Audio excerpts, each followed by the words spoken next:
Well, it's an honor and privilege to join you here in Saskatoon, the Paris of the Prairies. Joni Mitchell and Gordie Howe are from around here, home of the Saskatchewan Huskies and the Saskatoon Blades, a proud city, a great history, and soon to be the home of a Veterans Affairs office. Ladies and gentlemen, mesdames and messieurs, I have been looking forward to this day since I was first sworn in as the Minister of Veterans Affairs and Associate Minister of National Defense. For the past 9 months, I have had the privilege of traveling from coast to coast to coast to meet and share my life with the veterans of this great nation. It has truly been a joy. Receiving my mandate letter from Prime Minister on November 4th was an experience I will never forget, as well as a constant reminder of the challenges that lie ahead. My team and I have been working hard to implement all of the line items in that mandate letter, and today we are here to address a very specific one.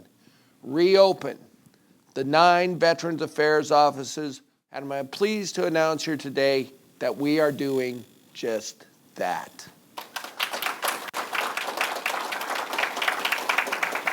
In November of this year, an office will permanently open on the 4th floor of 101 22nd Street East to give veterans the in-person services and care that they need. The Prime Minister gave me a mandate to do more for Canada's veterans, which means the services and benefits that matter to them, financial security and independence, education and employment opportunities, and ensuring their mental and physical well-being are done better. We have worked hard to make this happen as quickly as possible. When the office on the 4th floor is up and running in November, approximately 2,900 veterans and other clients in Saskatchewan will be served by the 7 employees who will respond to questions about our services and benefits, help complete applications, and conduct pension and medical examinations.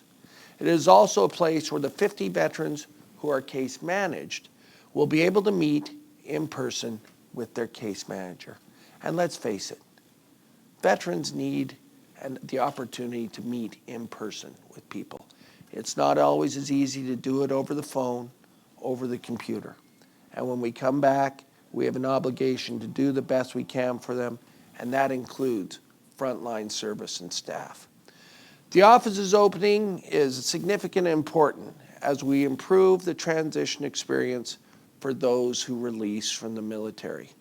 My department is working closely with Public Services and Procurement Canada to secure office spaces so we can open all remaining office locations as quickly and efficiently as possible. These offices will be open between now and next May. Veterans told us that these offices were important to them and their families, important to their communities, and we have listened and taken action.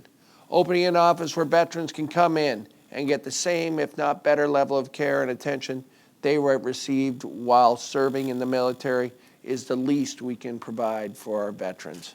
Part of our pledge in the last election campaign was to rebuild Veterans Affairs and to hire more case managers to better support veterans and their families. I am pleased to report, as of May 2016, more than 250 new frontline employees have been hired, and that number of new employees will continue to grow to 400 as we fulfill our promise to provide veterans and their families with the support they need where and when they need it. We're also going to see case managers serving a ratio of 25-1 individuals at a time. This will allow for that in-person help they need to go forward and build their lives. We understand there's a direct correlation between caseloads and a caseworker's ability to deliver quality care and service. We have moved and are moving in the right direction. And this number, 25-1, was not just arrived at randomly. It's based on best practice in social work, best practices in other Veterans Affairs offices around the world, And so we're proud to be implementing that standard. I can also tell you that one of the true joys of being minister is working with the public servants who go about their business in a quiet and professional fashion and support people with building their lives. I think we should have a big round of applause for those served veterans in this community for a long, long time.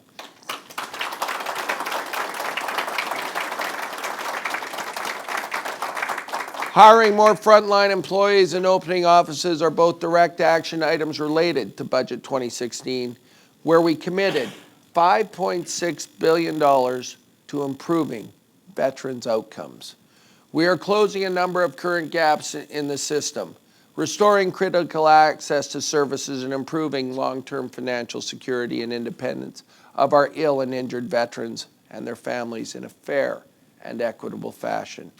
By making changes and improvements to the disability award, the earnings loss benefit program, and the permanent impairment allowance, we are putting more money in veterans' pockets. And lastly, but most importantly, I would like to say directly to the veterans in this room and members of the Canadian Armed Forces that I have lived in peace and security my entire life. We all have here in this room. And because of men and women like you who sign up, go wherever the government asks, serves our country bravely, and defends our freedoms, we have an obligation to be here to help you rebuild your lives. With that said, I want to thank you all from the bottom of my heart for that service. I want to also thank each and every one in this room for being supporters of our veterans and their families, to ensure that they have opportunities to build their lives. And they are a large part of what we're trying to do as a government. Build Canada together in a more progressive, more fair fashion that allows more people to succeed. And veterans are part of that. It's a real privilege to be here. Thank you so much. It's been a wonderful experience, and I will enjoy spending some more time with you this morning. Thank you so much.